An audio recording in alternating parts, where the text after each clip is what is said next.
नमस्कार मित्रों, स्वागत है आपका आपके अपने YouTube चैनल योग एवं साधना में।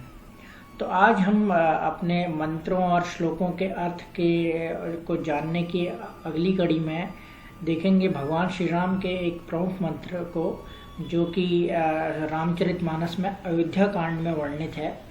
तो ये श्लोक नीलाम भुज्याम मलकोमलांगम है। तो इसका हम अध्ययन करेंगे, इसका अर्थ गहराई से समझेंगे। पहले हम इसको दोहराते हैं, उसके बाद इसके एक एक शब्द के अर्थ को समझते हैं। तो आइए मंत्र को दोहराते हैं। नीलाम भुज्याम मलकोमलांगम सीता समारोपित वाम भागम पाणो महासायक चारुचापम नमामि रामं रघुवंशनाथं। नमामि रामं रघुवंशनाथं। नमामि रामं रघुवंशनाथं। तो आइए अब इसके अर्थ को समझते हैं। तो पहला शब्द है नीलाम भुज्याम मलकोमलांगम।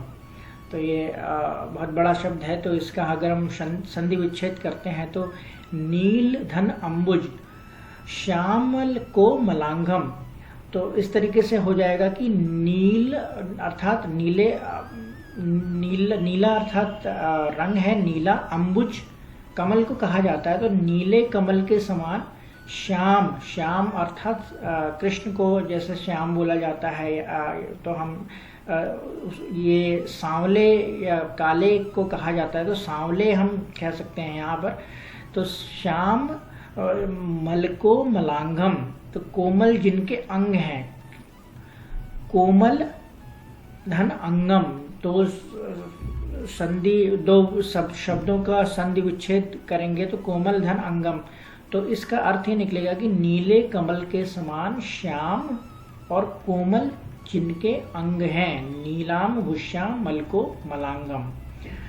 अगला शब्द है सीता समारोपितवाम भागम। सीता समारोपित, सीता धन समारोपित अर्थात स्थापित या आरोपित। वाम भागम, वाम अर्थात बाहिनी ओर, बाईं ओर, बाएं भाग की ओर सीता माता विराजमान है, स्थापित हैं। ऐसा कहा भी जाता है वाम भाग में पत्नी विराजमान होती हैं। तो इस तरीके से ये वैदिक परंपरा के अनुसार भी हम इसको ले सकते हैं कि सीता समारोह पितवाम भागम, जो बाईं ओर माता सीता विराजमान है, अर्थात श्री सीता माता जिनके वाम भाग में विराजमान हैं। पाणो महासायक चारु चापम। अगला शब्द क्या है? पाणो। पाणो को हम हथेली का कह सकते हैं, क्योंकि पाणी ग्रहण संस्कार भी आपने सुना होगा। तो इस तरीके का शब्द होते हैं जिन्हें मतलब हथेली, हाथ को कहा जा रहा है यहाँ पर पाणी। पाणो जिनके हाथों में महासाय, महा अर्थात बहुत बड़ा, बहुत विशाल।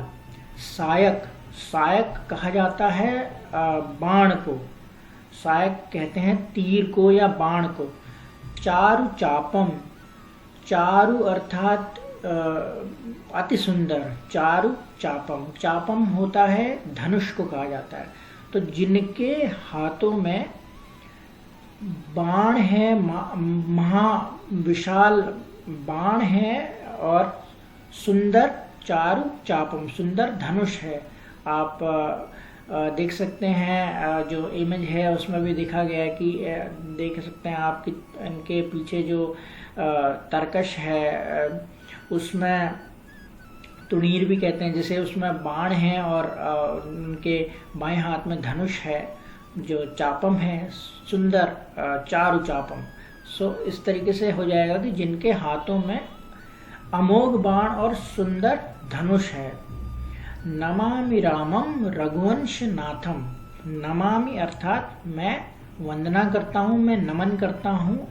ऐसे किसको? राम को। रामम रघुवंशनाथम, रघुवंशनाथम, रघुवंश जो रघुवंश के नाथ हैं, रघुवंश के स्वामी हैं। रघुवंश के जो स्वामी हैं वो उन्हें राघव भी इसीलिए कहा जाता है क्योंकि राम सबसे बड़े भाई थे 4 भाइयों में, राम लक्ष्मण भरत शत्रुघ्न में। तो राम इसीलिए रघुवंश के नाथ कहे जा सकते हैं। तो रघुवंश नाथम में राम आएंगे। इसी तरीके से हम कह सकते हैं कि नमामि रामम रघुवंश नाथम का अर्थ हो गया कि मैं रघुवंश के स्वामी श्री रामचंद्र जी को नमस्कार करता हूँ, नमन करता हूँ या करती हूँ। तो इस तरह इसका अर्थ है। तो पूरा अर्थ इस तरीके से हम समझेंगे कि नीले कमल के समान सांवले और कोमल जिनके अंग हैं, माता सीता जिनके बाएं भाग में, वाम भाग में विराजमान हैं, स्थापित हैं, और जिनके हाथों में विशाल बाण और सुंदर धनुष है, उन रघुवंश के स्वामी श्री रामचंद्र जी को मैं नमन करता हूँ, वंदना करता हूँ, नमस्कार करता हूँ। तो आशा करता हूँ कि आपको इसका अर्थ समझ में आ गया होगा। धन्यवाद।